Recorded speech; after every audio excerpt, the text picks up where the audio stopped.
आप सुन रहे हैं विविध भारती।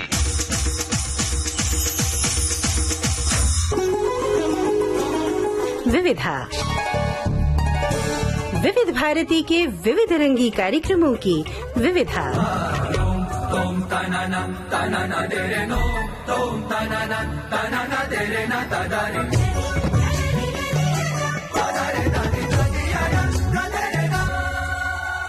विविधा के सभी सुनने वालों को जयंत पात्रीकर और मनीषा जैन का नमस्कार। श्रोताओ, आज की विविधा में ऐसी बुलंद शख्सियतों की बातें, ऐसे कलाकारों की बातें कि जिनका नाम सुनकर ही एक फीलिंग आती है, एक जज्बा पैदा होता है जिसे कहते हैं सब्लाइम। जी मनीषा जी, ये सब्लिमिटी यानी ये वैराट्य जो इनके नाम के साथ जुड़ा है वो उनके काम की वजह से है। बिल्कुल, कई व्यक्तित्व ऐसे होते हैं कि उनकी उपस्थिति अपने आप में विराटता का अनुभव करवाती है, और वो उपस्थिति चाहे आपकी आंखों के सामने हो या सिल्वर स्क्रीन पर ही क्यों ना हो। रजत पट के कुछ ऐसे नायक रहे हैं, कुछ ऐसे महान अभिनेता कलाकार जिनकी शख्सियत ने हम सबको चकाचौंध किया, और उन्हीं में से कुछ नाम लेना चाहती हूँ जयंत जी। जी।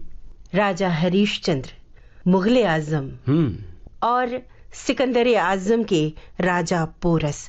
क्या व्यक्तित्व, क्या प्रभावशाली आवाज और क्या डायलॉग डिलीवरी। ये ऐसे कलाकार हैं जिनका नाम ही काफी है। आपने फिल्मों के नाम गिनाए और हमारे श्रोताओं ने समझ लिया कि आज बात होने वाली है पृथ्वीराज कपूर साहब की। भारतीय सिनेमा के शीर्षस्थ परिवारों में एक है कपूर खानदान, और कपूर खानदान का मस्तक यानी पृथ्वीराज कपूर। जी, पृथ्वीराज कपूर का जन्म 3 नवंबर 1906 को समुद्री गांव में हुआ था, जिला ल्यालपुर, पंजाब में। जी। आपके पिता बसवेश्वर नाथ कपूर पुलिस में काम किया करते थे और उनके दादाजी तहसीलदार थे। खानदान में ही वो ग्रैंडियर था, वो व्यक्तित्व में साफ दिखाई देता था, और अनुशासित जीवन जो है वो भी दिखता था। तभी तो एक कलाकार इतना नाम कर पाता है। बिल्कुल, और वो डील डॉल वाले कलाकार पृथ्वीराज कपूर जब अपना उन्होंने कार्य क्षेत्र चुना जो कि था रंगमंच और सिनेमा, वहां भी एक लीडर के रूप में उभरे। बिल्कुल, एक आद्य कलाकर्मी जिन्होंने पृथ्वी थिएटर्स की स्थापना की, जो उसके पितृ पुरुष रहे। पृथ्वीराज कपूर जी के बारे में हम क्या कहें, हमारे तो शब्द ही कम पड़ने लगते हैं। मनीषा जी, ल्यालपुर से ही उनका एक रंगकर्मी के रूप में काम शुरू हो चुका था। पृथ्वी थिएटर्स के वो संस्थापक हैं, इप्टा के भी फाउंडिंग मेंबर्स में रहे। जी। पृथ्वीराज कपूर साहब का मुंबई में आगमन हुआ 1928 में, और इन्होंने अपने करियर की यानी फिल्मी करियर की जो शुरुआत की थी वो हुई थी इंपीरियल फिल्म्स से। जब आप जुड़े और कई मूक फिल्मों में आपने काम किया, लगभग 9 मूक फिल्मों में काम किया, और उनके बारे में कुछ और आप फिल्मों के बारे में बताना चाहेंगे? मूक फिल्मों की बात हो रही है तो पहली वो मूक फिल्म थी दो धारी तलवार, जिसमें उन्होंने एक एक्स्ट्रा की भूमिका की थी। जी। बाद में फिल्म आई सिनेमा गर्ल, इस फिल्म में उनकी प्रमुख भूमिका थी। 9 मूक फिल्मों में काम करने के बाद 1931 में पहली जो बोलती फिल्म थी आला मारा, जी, उसमें भी एक सपोर्टिंग एक्टर के रूप में दिखाई दिए थे पृथ्वीराज कपूर साहब, और एक प्रमुख भूमिका उन्होंने निभाई थी फिल्म विद्यापति में। और उसके बाद उनका वो दौर शुरू हुआ जहां हम कहेंगे कि उन्होंने लीड किया भारत के अभिनेताओं को। भारतीय सिनेमा के लीडर की तरह उन्होंने अपनी भूमिका निभाई। और श्रोताओं, आपको एक फिल्म जरूर याद होगी, 1941 में आई थी, फिल्मकार सोहराब मोदी ने बनाई थी फिल्म सिकंदर। इस फिल्म में सिकंदर का अभिनय, अलेक्जेंडर का अभिनय किया था पृथ्वीराज कपूर साहब ने। और कैसा संयोग है मनीषा जी कि एक और फिल्म 1965 में आई थी जिसका नाम था सिकंदर आजम, और इस फिल्म में उन्होंने पोरस की भूमिका की थी। और इस फिल्म के संवाद, इस फिल्म के अभिनय को कौन भूल सकता है? कौन भूल सकता है हरीशचंद्र तारामती फिल्म को, और कौन भूल सकता है मुगले आजम के जलालुद्दीन अकबर को? जी मनीषा जी, मुगले आजम के डायलॉग्स, उस संवाद याद आते ही आज भी रोंगटे खड़े हो जाते हैं। एक डायलॉग तो पृथ्वीराज कपूर साहब की आवाज में आज हम अपने श्रोताओं को सुनवा ही देते हैं। आइए सुनते हैं। शहंशाह आलम पना तशरीफ ला रहे हैं।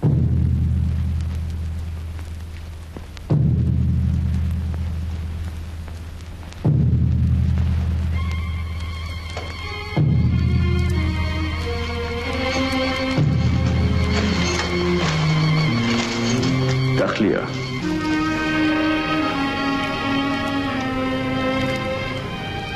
क्या लैला ही बागी का कसूर बख्शने के लिए तशरीफ लाए? ये बदनसीब बाप जिसे दुनिया शहंशाह कहती है,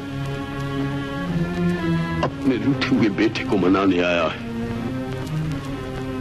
उससे मोहब्बत मांगने आया है। बेटे की मोहब्बत बर्बाद करके मोहब्बत चाहते हैं आप। शहंशाह बाप का भेस बदल कर आया। शहंशाह रोया नहीं करते शेखू, बाप की आंखों में आंसू है। शेखू, ये गरीब बाप शहंशाह अकबर के उसूलों से मजबूर है और सलीम अपनी मोहब्बत से। शेखू मोहब्बत दिलों को फतह कर सकती है, फौजों को नहीं। तुम्हारे जज्बात शहंशाह की बेपनाह ताकत का मुकाबला नहीं कर सकते। इसका फैसला जंग करेगी। सलीम, शहंशाह के फैसले को जंग का इंतजार नहीं, जंग के नक्कारे की पहली चोब अनारकली की मौत का ऐलान कर देगी।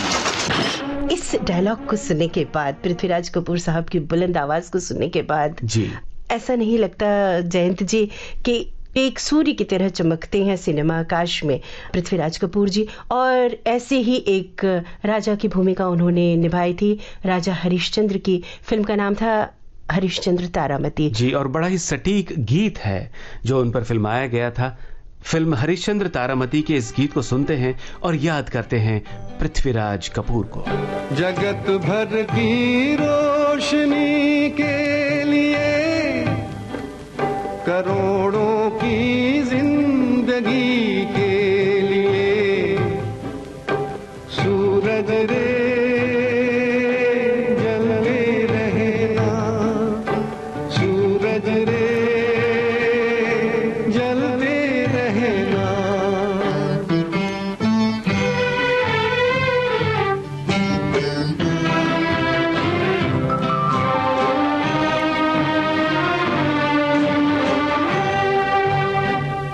जगत कल्याण की खातिर तू जन्मा है, तू जग के वास्ते हर दुख उठारे, भले ही अंग तेरा भस्म हो जाए, तू जल जल के यहाँ किरणें लुटारे। लिखा है ये ही तेरे भाग में कि तेरा जीवन रहे आग में, सूरज रे जलते रहना, सूरज रे जलते रहना। भारतीय सिनेमा के महान कलाकार पृथ्वीराज कपूर जी को हमने आज की इस विविधा में स्मरण किया। उन्हें हमारा नमन। 3 नवंबर पृथ्वीराज कपूर साहब का जन्मदिन। आज इस विविधा में हमने उन्हें स्मरण किया श्रोताओं। और अब आगे बढ़ते हैं और कार्यक्रम के दूसरी पड़ाव पर एक और ऐसे कलाकार को हम याद करते हैं जो पहचाने जाते हैं अपने जबरदस्त किरदारों की वजह से। एक अलग सी पर्सनालिटी, बड़ी हैंडसम पर्सनालिटी, और बहुत सारी फिल्मों में उन्होंने अलग अलग अभिनय किया। हमने थोड़ी देर पहले एक फिल्म की बात की थी जी, सिकंदर आजम। जी, सिकंदर आजम में राजा पोरस की भूमिका में थे पृथ्वीराज कपूर और उनके 2 पुत्र उन भूमिकाओं में थे प्रेमनाथ और प्रेम चोपड़ा। आपको वो गीत याद होगा, जहां डाल डाल पर सोने की चिड़िया करती है बसेरा, वो भारत देश है मेरा। इस गीत में घोड़ों पर सवार राजा पोरस के जो 2 पुत्र थे, प्रेम चोपड़ा और प्रेमनाथ जी ने उन किरदारों को निभाया था, दोनों बेटों का। और उन्हीं प्रेमनाथ साहब की हम आज बात आपसे करने जा रहे हैं, जिनका स्मृति दिवस है 3 नवंबर। पेशावर के करीमपुर में प्रेमनाथ का जन्म हुआ था 21 नवंबर 1926 को। विभाजन के समय ये परिवार जबलपुर में आ बसा था। उसके बाद वे मुंबई आ गए। प्रेमनाथ का विवाह हुआ था जानी मानी अभिनेत्री बीना रॉय से, जो अनारकली के रूप में हम सबकी यादों में जिंदा है। और इसके अलावा ताजमहल में मुमताज बेगम का रोल भी आप सबको याद होगा। एक बहुत ही खूबसूरत अभिनेत्री। जी हाँ, आप प्रेमनाथ की धर्मपत्नी थी।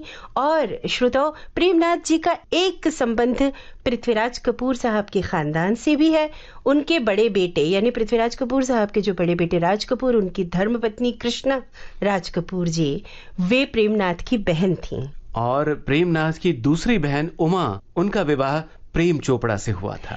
और एक बात और हम याद दिलाना चाहेंगे जयंत जी कि जो अभिनेता राजेंद्र नाथ और नरेंद्र नाथ रही हैं, जो अधिकतर कॉमिक रोल किया करते थे या सपोर्टिव रोल में हुआ करते थे, हाँ, ये भी प्रेमनाथ जी के दो भाई ही थे।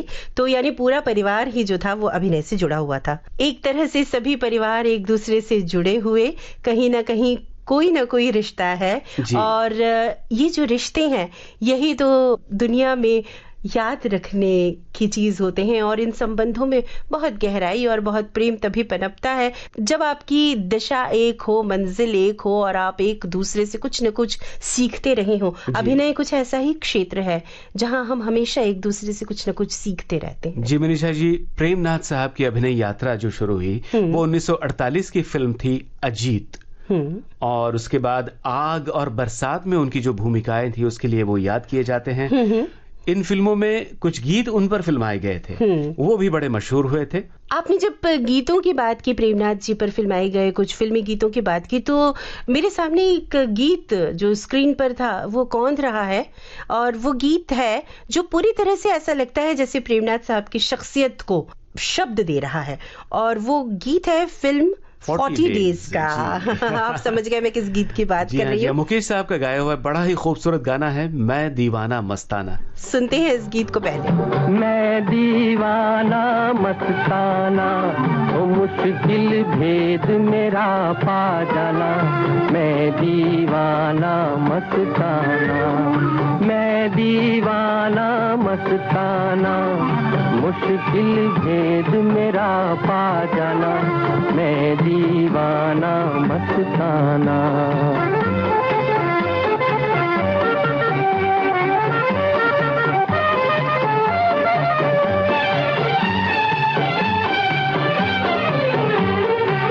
दुनिया मेरी ठोकर में, तूफा कैद मेरे सागर में, तूफा कैद मेरे सागर में। सारा जमाना मेरा निशाना, सारा जमाना मेरा निशाना।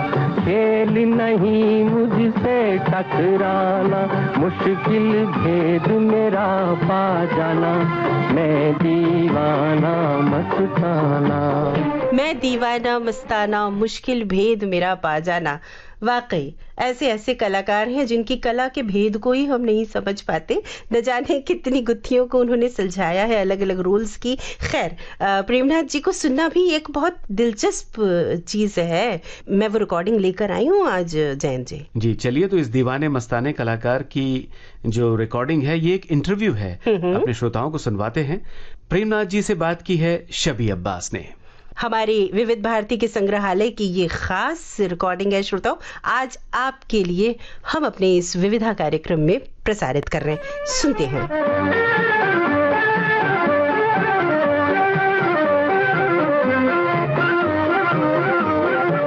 प्रेमनाथ जी, हुमायूं अब्बास साहब, हमने सुना है कि आपके पिताजी पुलिस में बहुत बड़े अफसर थे। जी आईजी पुलिस थे। अच्छा, इस तरह से अगर कहा जाए तो आपको भी किसी बड़ी एडमिनिस्ट्रेटिव पोस्ट पे होना चाहिए था और आप फिल्म इंडस्ट्री में आ गए।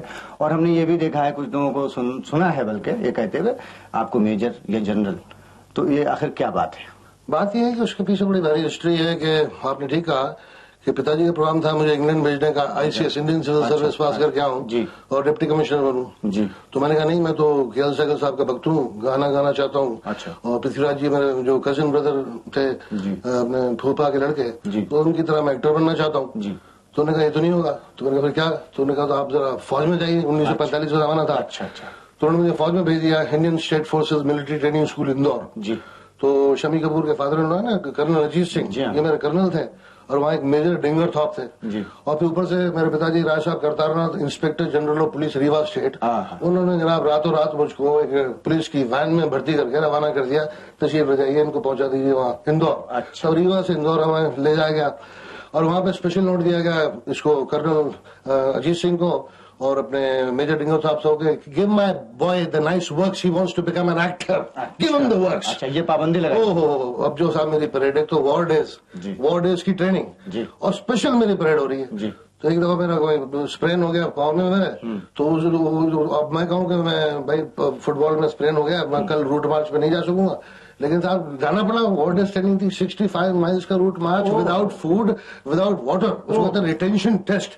आर्मी जवान जब लड़ेंगे तो आप खाना नहीं मिलेगा, पीना नहीं मिलेगा, तो आप लड़ाई कैसे करेंगे, तो उसकी बहुत स्पेशल ट्रेनिंग थी। चलो वो भी ट्रेनिंग हुई, वो भी पूरी की।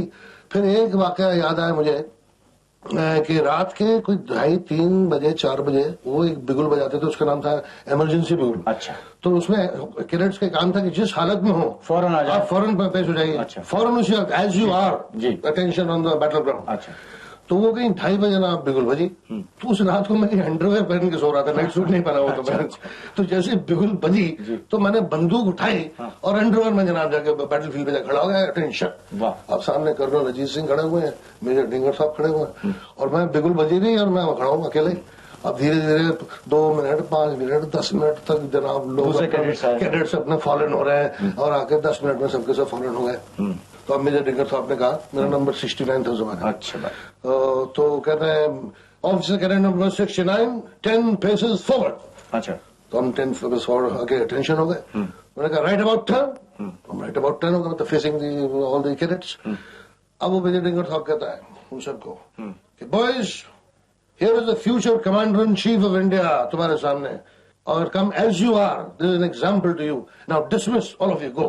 तो वो कैडेट्स जो है मेरे साथ मिलिट्री में रह चुके हैं ना, तो वो मेरी रेपुटेशन उस जमाने की फैली हुई ना। अच्छा। तो उसमें से कई अभी जो जनरल लोग हैं मेरे दोस्त हैं, कई अभी रिटायर हुए हैं, कुछ रिटायर होने वाले हैं, कुछ रिटायर हो गए। इस तरह से वो आपको जनरल पुरानी। अच्छा, तो उसके बाद फिर आप फिल्मों में कैसे आए? फिर क्या हुआ कि एक दिन साहब मैं वहां से जब ये बहुत रूट मार्च मेरी परेड हुई तो मैंने कहा बाबा आप तो हम यहाँ से चलेंगे, तो मैंने मेजर डिंगरथॉप साहब को समझा दिया कि भाई don't put round squares in round holes, square holes होता ना वो वाला साइकेट्रिस्ट डिपार्टमेंट। तो मैंने उनको समझा दिया, देखो अगर आप मुझे जंग में भेजेंगे, अभी तो मैं पास हो गया हूँ फर्स्ट क्लास फर्स्ट, अब आप यहाँ से भेजेंगे मुझे, सीधा जंग चल रहा है और मैं वहां निकाल के हारमोनियम सहगल साहब के गाने शुरू कर दूंगा, तो क्या होगा? तो सोचिए आपकी फौज का क्या होगा। तो उन्होंने कहा अरे भाई तुम्हारा मैं इंतजाम करता हूँ, फौरन पृथ्वीराज कपूर को भेज देगा। तो उन्होंने डिस्पैच करके मुझे वहाँ पापा जी के पास भेज दिया, यहाँ अपना थिएटर में, पृथ्वी थिएटर में। उस जमाने में प्ले चल रहे थे ना, शकुंतला, दीवार, पठान, पर उस वक्त चल रहे थे शकुंतला, दीवार 1945 में।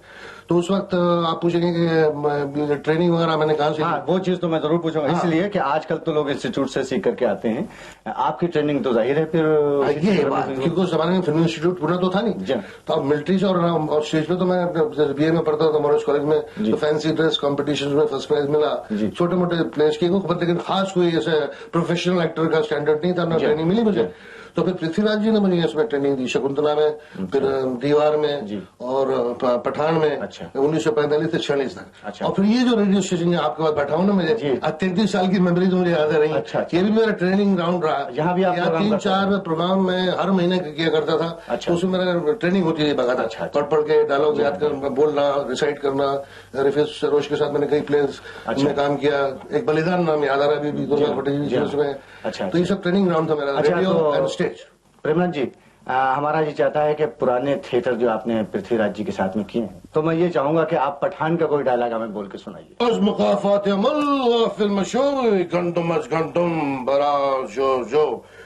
फिर आजकल तो दस्तबदस्ती का जमाना है, तूने अपने से कमजोर को मारा, तुझसे ज्यादा जबरदस्त ने तुझे 2-4 टोक दी, सब बराबर को हो गया। गुज़श्त पाइंदा खाना आंदा ख्याल रहे, वाह ये था वो। वाह वाह ये तो आप लोगों फ्लैशबैक में भी लेकर 33 साल की मेमोरीज याद आ रही है। अच्छा प्रेमनाथ जी, हमने एक फिल्म में आपको बबर शेर से लड़ते हुए देखा था, औरत फिल्म का नाम था, सैमसन एंड डिलीला फिल्म थी। हाँ, जो सुशील बेडेमल साहब ने बनाई थी, विक्टर मैच्योर ने रोल किया था डेनमार्क में, जिसमें बीना रानी किया था डिलीला मेरी बीवी ने, और मैं था सैमसन। तो वो आप खुद लड़े थे बबर शेर से? वो बड़ा अजीब वाकया था साहब। मैं तो बीवी में कह के तुम लड़ना नहीं, तो मैंने कहा प्रोड्यूसर को बोला तुम सेट जो है ना तुम कोल्हापुर में लगाओ, किसी को पता ही नहीं लगेगा, वहाँ हम लड़ेंगे बबर शेर से। तो जेमिनी सर्कस का शेर मंगा गया और हम हमसे लड़ना शुरू हो गए। लेकिन खबर तो फैल जाती है ना फट, खबर फैली मुंबई में। जनाब सुबह हमारी बीवी जान मौजूद है 8 बजे 9 बजे सेट पे कोल्हापुर। तो हमने प्रोड्यूसर डायरेक्टर को इनको भी कपड़ा पहनाओ, ढिलाला को अंदर आने दो, चिल्लाने दो उनको, इनकी वॉइस बाद में डब कर लेंगे। आदिल चिल्लाना तो चिल्ला रही थी, प्रेम बस करो मत लो मत लो, तो उसको बोलना था आदिल, तो मैंने उसे डबिंग कर लेना बाद में, आदिल मत लो। तो हम लड़ लिए। 2-3 दिन शेर से पूरी फाइट की, कोई डुप्लीकेट अलाउ नहीं किया। बट सबसे ज्यादा जो कॉमेडी हुई वो क्या हुई कि 1952 में एक फिल्म डेलीगेशन इनवाइट किया गया था इंडिया से हॉलीवुड। प्रेसिडेंट ट्रूमन थे उस जमाने में प्रेसिडेंट। तो उसमें मैं, राज कपूर, नरगिस और न्यू थेरेस के अपने बीएन सरकार साहब और अपने द्वारका दिवेचा, ऐसे 10-12 थे आगे, सूर्य कुमारी भी थी और अरुंधति मुखर्जी भी थी। तो अब वहां पहुंचे तो सुशील बेडेमल साहब ने मेरे रिसेप्शन दिया पैरामाउंट में। अब बैठे हुए तो हम बड़ी फूक ले रहे हैं वहां पे। तो हमने कहा जी हम भी अभी बबर शेर से लड़के आ रहे हैं वहाँ, और औरत पिक्चर हमने ही बनाई है, और उसमें हम सब शॉट हमने खुद लड़े हैं, हमने कोई डुप्लीकेट इस्तेमाल नहीं किया। अच्छा। अब जनाब सब सन्नाटा, सब प्रेस वाले देख रहे हैं, डेलीगेट्स देख रहे हैं, और सुशील बेडेमल मेरी आंखों को देख रहा है और खामोश, और आधे मिनट के बोलता है मुझे, यू आर अ फूल। मेरी तो हवाई निकल बिल्कुल। और फिर कहते you are producer director a bloody fool. ये मामला क्या? तो वो कह रहे हैं कि हमने विक्टर मैच्योर को बबर शेर के पास 10 गज तक पास नहीं आने दिया था। तो आपके प्रोड्यूसर डायरेक्टर ने कैसे अलाउ किया बबर शेर से आपको लड़ने का? अगर आपको कुछ हो जाता, जोखिम लिया, कुछ आपको हो जाता तो फिल्म में जब लाखों रुपए लगते हैं तो प्रोड्यूसर क्या होता, और तब ने विक्टर मैच्योर को डाल दिया तो करोड़ों का मामला क्या होता? तो आप ऐसी बेवकूफी कैसे करते हैं? तो उसके बाद मैंने कान को हाथ लगाया तो शेर अफगान, फिर एक शेर अफगान पिक्चर में काम किया तो प्रोड्यूसर को पहले कहा भाई अब शेर अफगान तो मैं तो डुप्लीकेट से लड़ूंगा, किसी और को लड़ना लड़ ले। फिर उसके बाद अच्छा प्रेम जी, ऐसा हुआ कि कुछ फिल्मों में, काफी फिल्मों में बल्कि, आपको बड़ा खूबरू और खूबसूरत दुबला पतला सा जवानी थी भैया, मैं 33 साल हो गए फिल्मों में काम करते हैं। वो देखते हुए नहीं हुआ, मोटा नहीं हुआ, वो देखते हुए फिर अचानक आप फिल्मों से आपने किनारा कशी अख्तियार कर ली थी। हो गया ना, मूड अब थक जाता है। और फिर सुना था कि आप हिमालय चले गए। इसी क्या होता है ना, एक्टर थक जाता है, एक्टिंग करते करते थक जाता है, मूड आता प्रोड्यूस करो, चलो प्रोड्यूस करो, मूड आया डायरेक्ट करो, तो डायरेक्ट भी किया हमने। नहीं तो आप हिमालय चले गए थे ना? उसके बाद में किया ना, पहले हमने बनाई एक पिक्चर शगुफा प्रोड्यूस की। अच्छा। तो पृथ्वी गोलकुंडा राइट किया, प्रोड्यूस किया, डायरेक्ट किया, उसमें म्यूजिक भी दिया। अब वो हो गई जरा फ्लॉप तड़ाक से। अब हम बड़े दुखी हो गए और अब दिल उचाट गया। उन्होंने कहा बस अभी हम थोड़ा संन्यास लेते हैं। फिर अब हमें कोई 4-5 महीने विलायत घूमते रहे, इंग्लैंड, फ्रांस, स्विट्जरलैंड, यहाँ वहाँ। और उसके बाद सीधा हिमालय में निकल गए। तो हिमालय दर्रा खैबर से लेकर तो पूरा अपना गंगोत्री, जमुनोत्री, केदारनाथ, बद्रीनाथ, अमरनाथ, पशुपतिनाथ, नेपाल में तो योगियों से मिल, महात्माओं से मिल, कभी ऋषिकेश आश्रम में रहे, कभी इधर रहे, कभी योगा सीख, कुछ ये सीख वो सीख।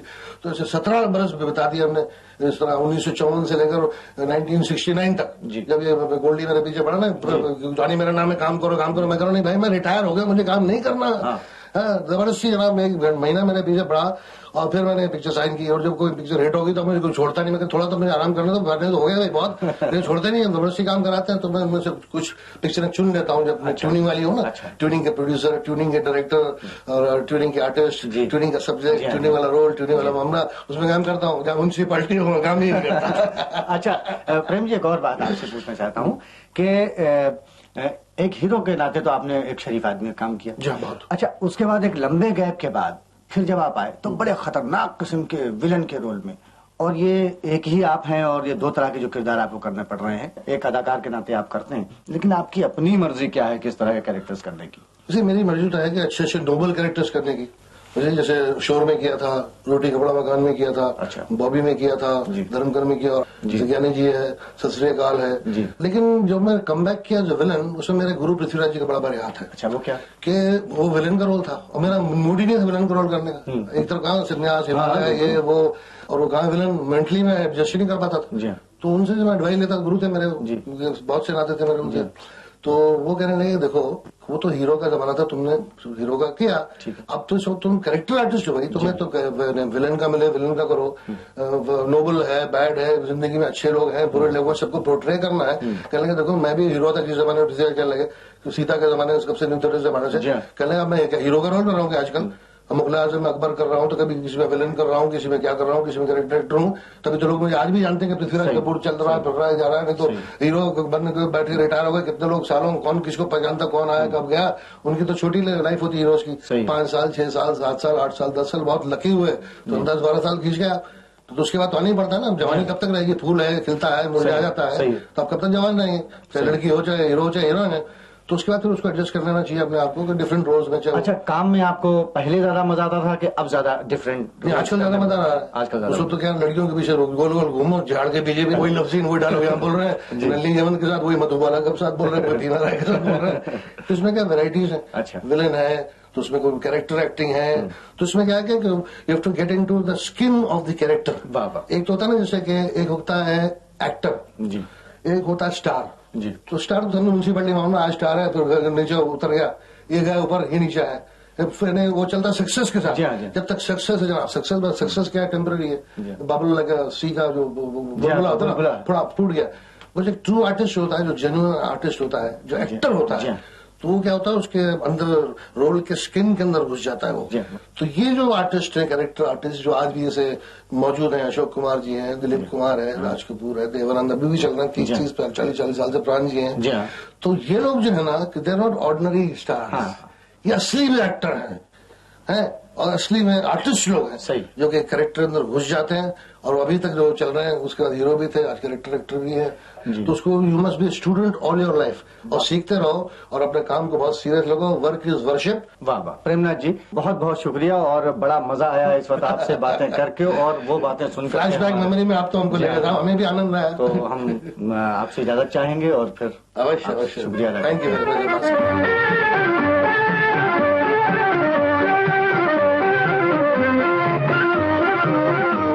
इस इंटरव्यू को सुनने के बाद शबी अब्बास साहब से प्रेमनाथ जी की बातचीत करने का लहजा सुनकर न जाने कितनी यादें ताजा हो गईं। जी मनीषा जी, प्रेमनाथ जी पर फिल्माया एक और गीत सुनने का मन कर रहा है, और क्यों ना एक ड्यूएट सुना जाए। अरे वाह, आपने तो जैसे मेरे दिल की बात कह दी जयंत जी। फिल्म बादल में एक बहुत रोमांटिक ड्यूएट है, दिल ने मुझसे अरे बड़ा ही खूबसूरत गाना। तो आइए इस बहुत ही मीठे से गीत को सुनते हैं। दिल ने मुझसे छुपा सच बता क्या हुआ, दिल ने मुझसे छुपा सच बता क्या हुआ, जाने भी दो दिलरुबा जो हुआ सो हुआ,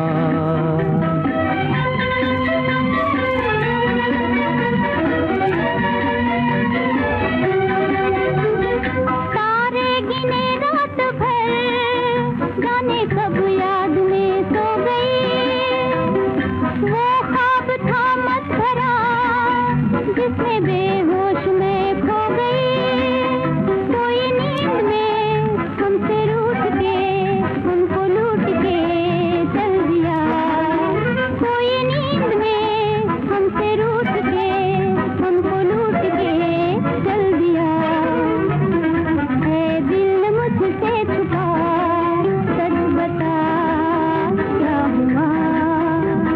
जाने भी दो दिलरुबा जो हुआ सो हुआ,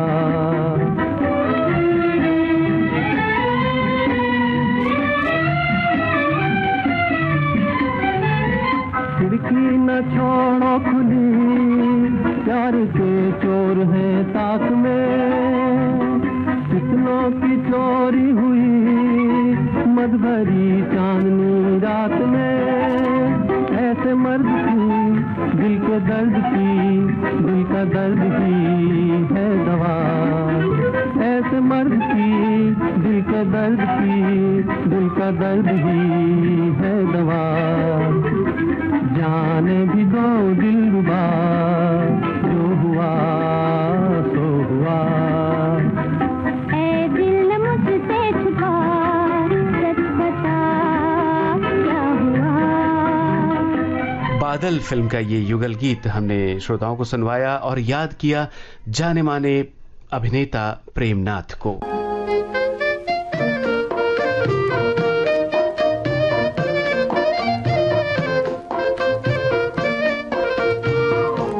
ये आकाशवाणी है, प्रस्तुत है राष्ट्रीय फिल्म पत्रिका चित्र भारती।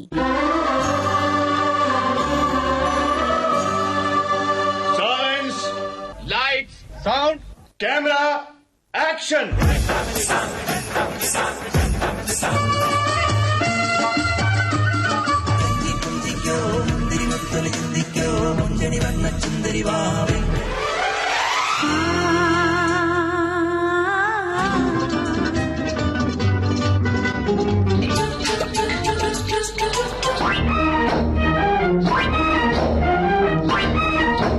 नमस्कार।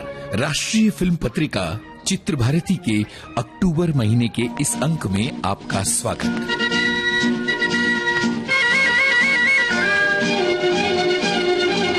चित्र भारती के इस अंक में संपादकीय सुरों के अलबेले पंछी सचिन देव बर्मन।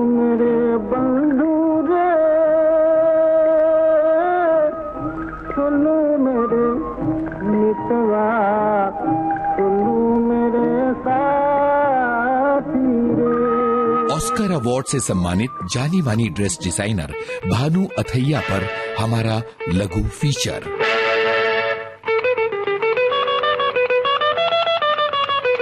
राष्ट्रीय फिल्म पुरस्कारों पर एक रपट।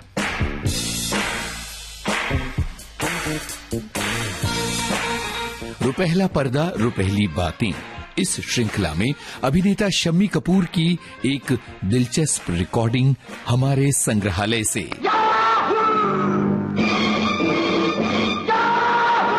और स्मृति शेष में नमन अभिनेत्री वासंती पटेल को।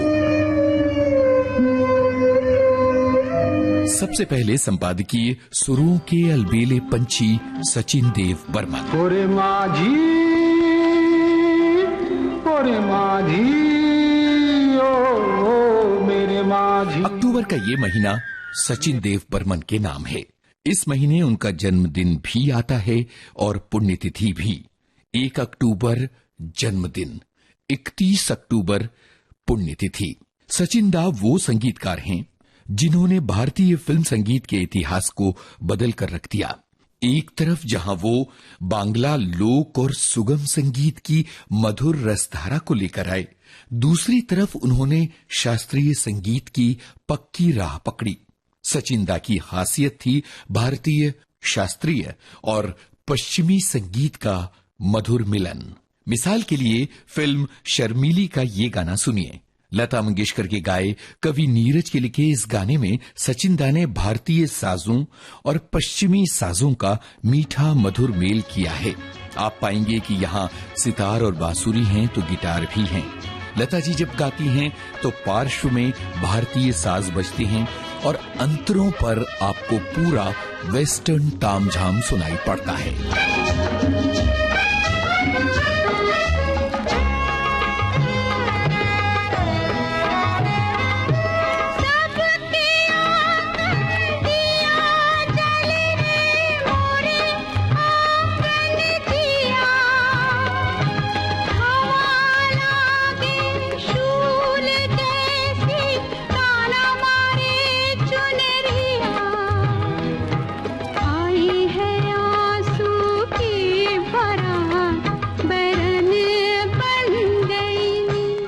जरा फिल्म गाइड का ये गीत सुनिए इस तथ्य की रोशनी में कि इस गाने में मुखड़ा पहले नहीं आता, अंतरा आता है और मुखड़ा बाद में आता है।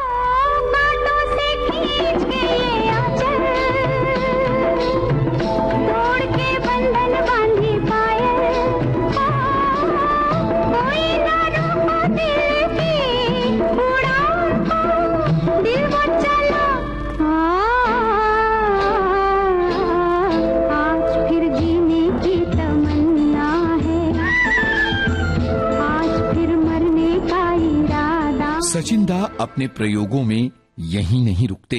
सन 1957 में आई थी डेविड लीन की film Bridge on the River Kwai. इस फिल्म में एक थीम ट्यून थी मार्च पास्ट की ट्यून। सचिन दा ने जब ये फिल्म देखी तो ये धुन उनके मन में रच बस गई। तकरीबन 10 बरस बाद उन्होंने इस थीम की बुनियाद पर ये गाना बनाया फिल्म ज्वेल थीफ में। ये दिल न होता बेचारा, कदम न होते आवारा, जो खूबसूरत कोई अपना हम सफर होता। ये था सचिन दा का जीनियस संगीत। इसीलिए तो आज हमने संपादकीय का शीर्षक रखा है सुरों के अलबेले पंछी सचिन देव बर्मन। उम्मीद भरा पंछी था खोज रहा सजनी, रहता था यही पंछी, आए बिछुड़ गई सजनी, आए बिछुड़ गई सजनी। कुमार सचिन देव बर्मन का जन्म 1 अक्टूबर 1906 को कोमिला में हुआ था। आज ये स्थान बांग्लादेश में है। सचिन दा के पिता नवद्वीप चंद्र देव बर्मन त्रिपुरा के महाराजा के बेटे थे, यानी ये एक राज परिवार था। सचिन दा के बचपन का एक सुरीला संसार था जिसमें एक साथ बहुत कुछ था। बांग्ला संस्कृति, प्रकृति की हरी गोद, नदियां, झरने, वादियां, बादल, भटियाली संगीत और भी बहुत कुछ। विविध भारती के जयमाला कार्यक्रम को एक बार प्रस्तुत करते हुए सचिन दा ने इस मंजर को कुछ इस तरह से याद किया था। पहले मैं आपको अपने गांव की शहर कराऊं। त्रिपुरा के पास एक छोटा सा टाउन है कोमिला, यही मेरा जन्म हुआ और हरे भरे लहलाते खेतों के आंचल में मेरा बचपन बीता। जब मैं गांव के छोटे छोटे बच्चों के साथ धूल मिट्टी में खेला करता था, एक बहुत ही बूढ़ा किसान जिसका नाम था दुखाई खंडकार एक गीत गाया करता था। ये बूढ़े किसान का गीत मेरे दिल में घर करता गया। मैं जैसे जैसे बड़ा होता गया, ये गीत भी मेरे साथ जवान होता गया। ये लोकगीत था लेकिन भावना से भरपूर। इस गीत ने मुझे गाना गाने और संगीत सीखने का शौक दिलाया और मैं 7 स्वरों के इस महासागर में कूद पड़ा। तो मैं आपको सबसे पहले खुद वो गीत सुनाता हूँ जिसे मैंने बचपन में बूढ़े किसान से सुना और फिर संगीत सीखने की अभिलाषा जागी। रंगीला रंगीला रंगीला रे रंगीला, अरे रंगीला रंगीला रंगीला रे, आमारे छाड़िए रे बंधु कोई कोई गला रे बंधु, रंगीला रंगीला रंगीला रे रंगीला। इसी ट्यून का इस्तेमाल सचिन देव बर्मन ने फिल्म देवदास के इस गाने में किया। शाम सावरे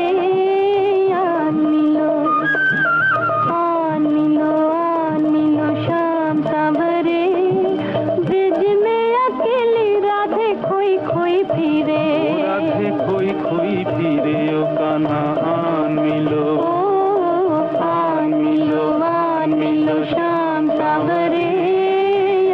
आगे चलकर उनके संगीत को संवारने और निखारने में इन तत्वों का बड़ा योगदान रहा। इस बारे में विस्तार से बता रहे हैं 2 बार सर्वश्रेष्ठ पुस्तक के राष्ट्रीय फिल्म पुरस्कार से सम्मानित लेखक अनिरुद्ध भट्टाचार्य। सचिन देव बर्मन जी वो राजा के बेटे होते। उनके फादर नवद्वीप गोर्ता should have been the king of Tripura and Sachin Dev उनके सबसे छोटे संतान थे। नवद्वीप गोर्ता he was a very good musician. उनको ध्रुपद आती थी, कई सारे इंस्ट्रूमेंट बजाते थे। ऊपर से बांग्ला और त्रिपुरा का जो फोक है, प्लस ये टेगोर फैमिली के साथ ये बर्मन फैमिली का संपर्क था, ये सचिन देव के डीएनए में आ गया था। अनिरुद्ध भट्टाचार्य से फोन पर की गई इस बातचीत में आप समझ गए होंगे कि सचिन देव बर्मन कितने अनूठे संगीतकार थे और उनकी प्रेरणा की उर्वर धरती कौन सी थी। आइए थोड़ा सा पहचाने कि किन राहों पर चलकर सचिन देव बर्मन कामयाबी तक पहुंचे थे। पढ़ाई के बाद सचिन दा ने आकाशवाणी कोलकाता में गाना शुरू कर दिया था। 1932 तक तो उनका पहला बांग्ला रिकॉर्ड भी आ गया था। 40 के दशक तक उन्हें बांग्ला फिल्मों में संगीत देने का काम मिलने लगा था और 1944 में फिल्मिस्तान के शशधर मुखर्जी के आग्रह पर वो मुंबई आ गए थे और शिकारी और 8 दिन जैसी फिल्मों में संगीत दिया था। सचिन दा की कामयाबी का झंडा फहराने वाली फिल्म बनी सन 1950 में आई मशाल। ऊपर गगन विशाल, नीचे गहरा पाताल, बीच में धरती वाह मेरे मालिक तूने किया कमाल। अरे वाह मेरे मालिक क्या तेरी लीला तूने किया कमाल, तूने किया कमाल।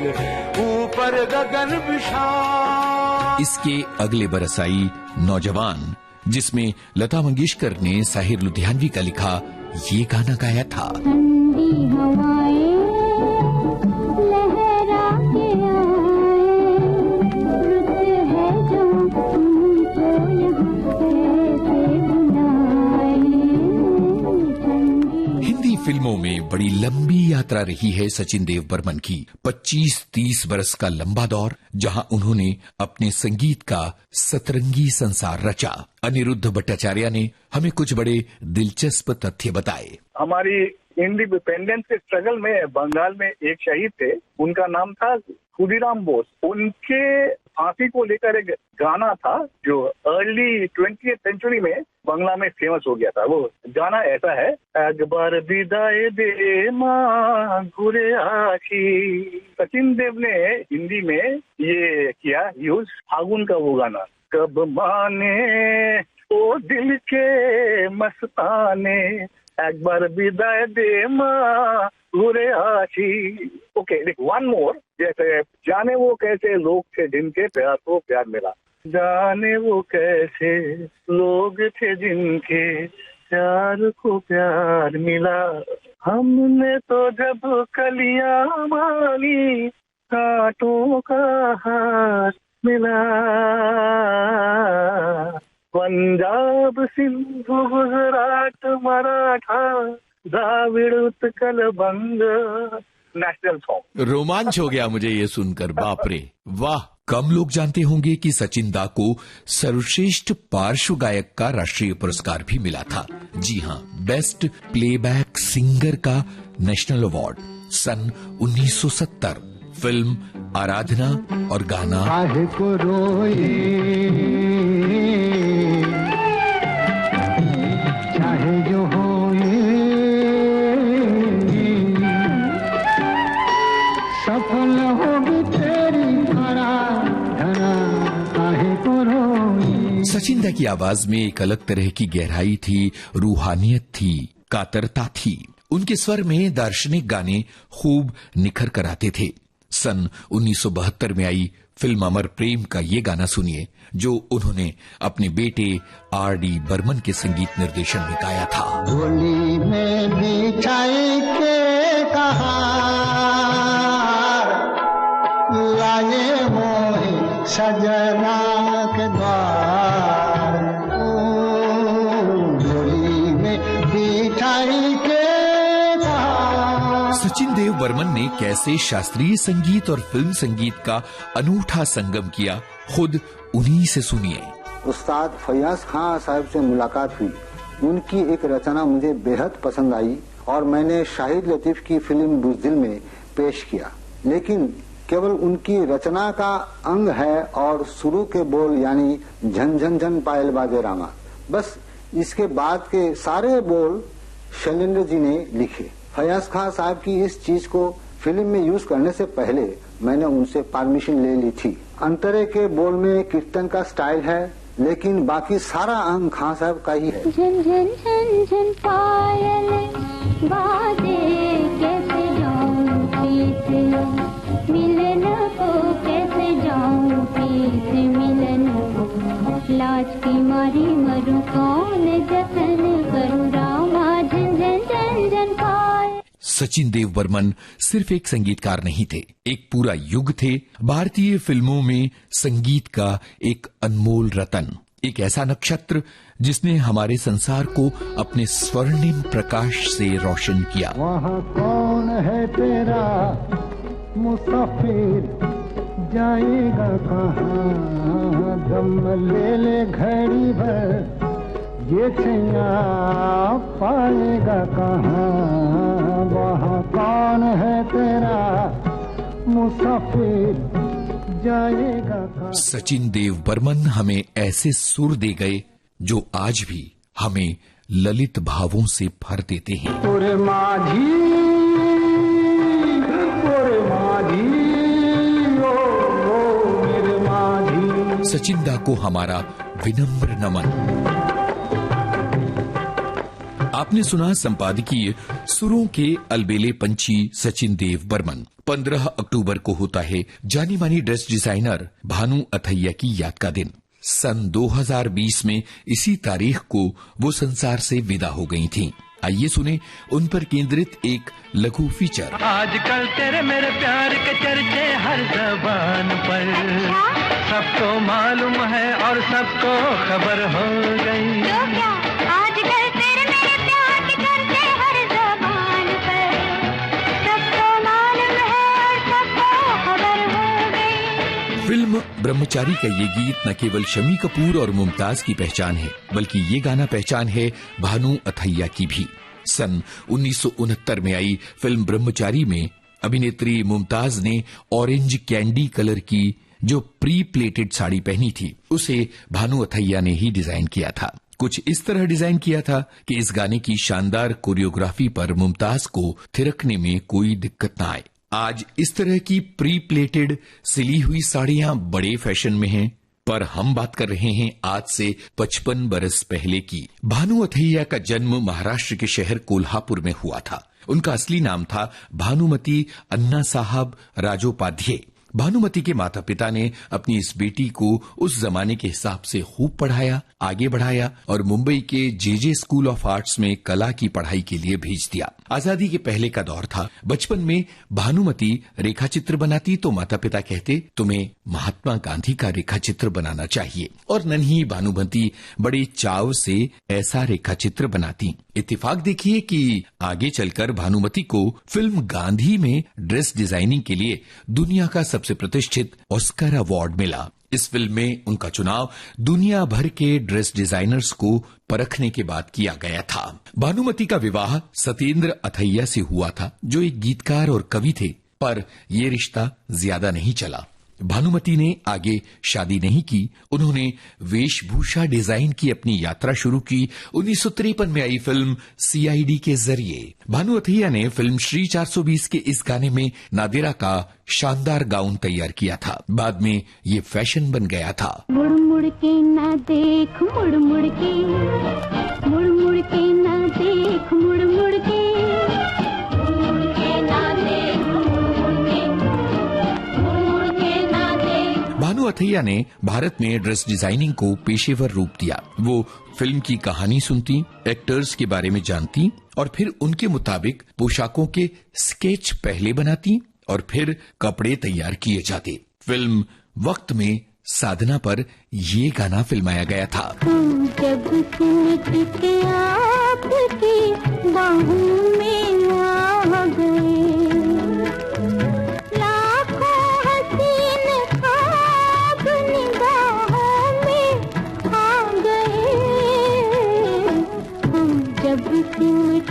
आपकी बाहों में आ गए, इस गाने में साधना ने घुटनों तक का ट्यूनिक और लाइक्रा लेगिंग स्टाइल वाला चूड़ीदार पाजामा पहना था। ये ड्रेस उस जमाने का फैशन बन गई थी और आज थोड़े बहुत फेरबदल के बाद इस जमाने तक चल रही है। भानु अथैया के करियर की एक अहम फिल्म थी आम्रपाली। इस ऐतिहासिक फिल्म में कपड़े डिजाइन करना एक चुनौती थी। उन्होंने इसके लिए अजंता की गुफाओं का अध्ययन किया और फिर कपड़े तैयार किए। अभिनेत्री वैजयंती माला ने जो पोशाकें इस फिल्म में पहनी हैं, उन्हें बड़े जतन से भानु अथैया ने तैयार किया था। इन पोशाकों की गरिमा देखते ही बनती है। नील गगन की छाँव में दिन रैन गले से मिलते हैं, दिल पंछी बन उड़ जाता है, हम खोए खोए रहते हैं।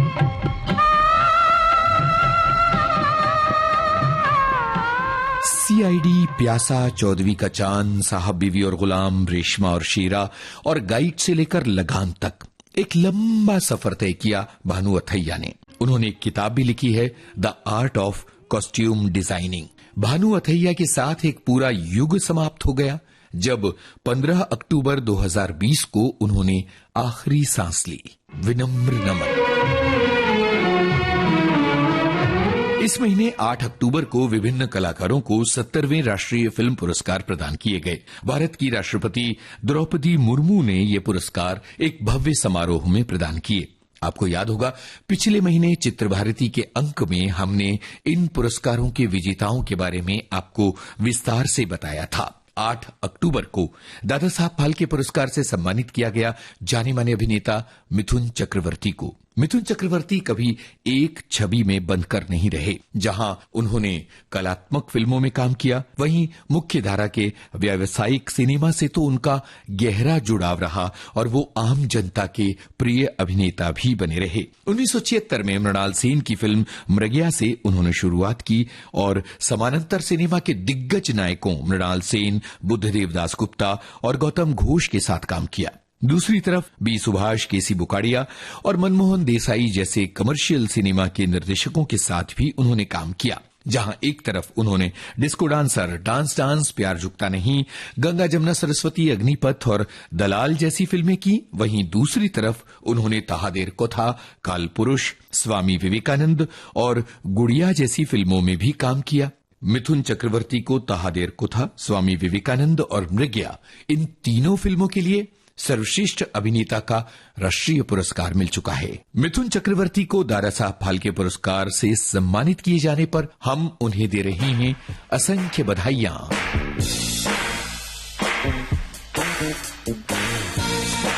रुपहला पर्दा, रुपहली बातें। इस श्रृंखला में अपने संग्रहालय से हम लेकर आए हैं एक अनमोल रिकॉर्डिंग शम्मी कपूर की। आपको बता दें कि 21 अक्टूबर को शम्मी कपूर का जन्मदिन आता है और इस मौके पर उन्हें याद करते हुए ये अनमोल रिकॉर्डिंग, जिसमें वो याद कर रही हैं अपने जमाने और उस जमाने के लोगों को।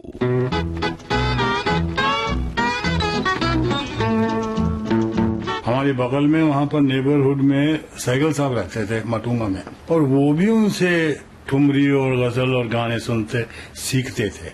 तो ये मास्टर जी राज जी के लिए रखे गए थे। फिर राज जी मशगूल हो गए अपने काम में, तो राज जी बाहर हो गए। तो मेरी माँ ने मुझे पकड़ा स्कूल से एक दिन आते हुए, शमी बैठ जाओ, वहां पर मास्टर जी बैठे हुए घर में। मैं बैठ गया and for the next 5 years I learned music from Pandit Jagannath ji. उसके बाद भी फिर जब भी मैं घर वापस आता शूटिंग से वगैरह, तब तक वो शशि तक पहुंच गए थे और शशि को बड़ी कोशिश की उन्होंने, लेकिन वो लकीर सीधी नहीं हुई। तो मुझे म्यूजिक का शौक है, म्यूजिक सीखा है मैंने। अभी तक मुझे उनकी जो राग रागनियां उन्होंने मुझे सिखाई थी अभी भी याद हैं। परीक्षा यही थी कि जो मैं तुम्हें कहूँ उसे तुम इम्प्रूव करो, एंड आई थिंक बड़े हद तक वो चीज इन्फ्लुएंस करती है आपको जिंदगी में भी।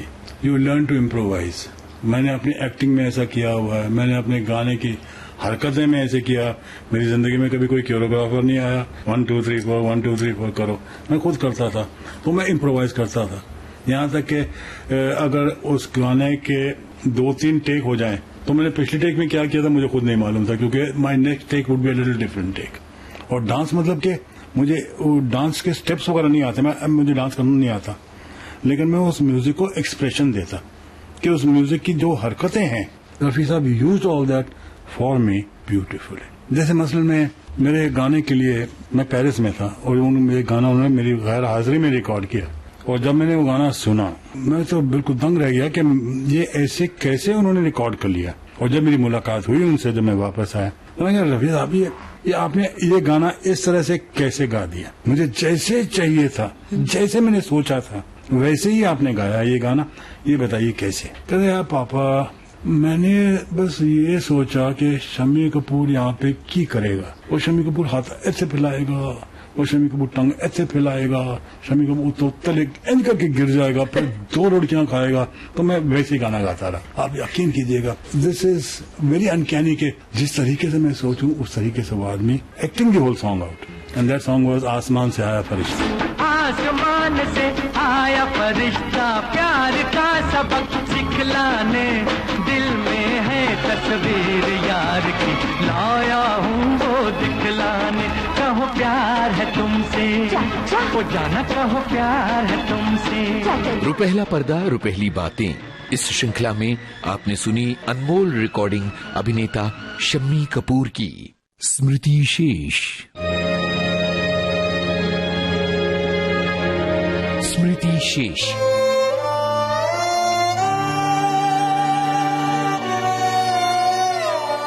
मराठी सिनेमा की पहली बाल अभिनेत्री और पहली बाल गायिका वासंती घोरपड़े पटेल का 7 अक्टूबर को हैदराबाद में निधन हो गया। वे 103 बरस की थीं। सन 1935 में उन्होंने वी शांताराम की प्रभात फिल्म कंपनी की फिल्म धर्मात्मा के जरिए रुपहले पर्दे पर अपना सफर शुरू किया था।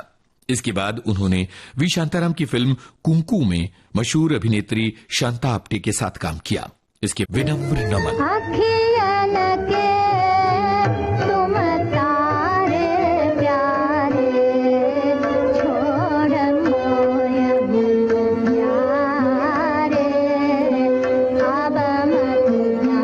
तो ये था चित्र भारती का इस माह का अंक। शोध, आलेख और स्वर यूनुस खान। प्रस्तुतकर्ता अनुश्री पाठक। राष्ट्रीय प्रसारण के लिए आकाशवाणी की राष्ट्रीय फिल्म पत्रिका चित्र भारती का निर्माण विविध भारती राष्ट्रीय सेवा के मुंबई स्थित स्टूडियो में किया गया।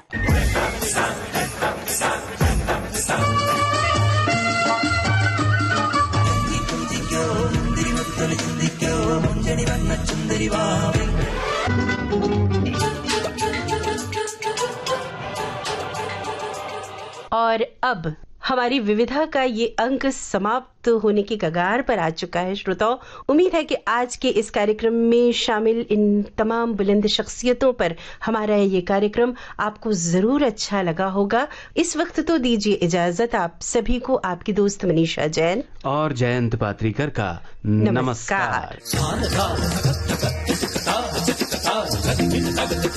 ये थी विविध भारती के विविध रंगी कार्यक्रमों की विविधा।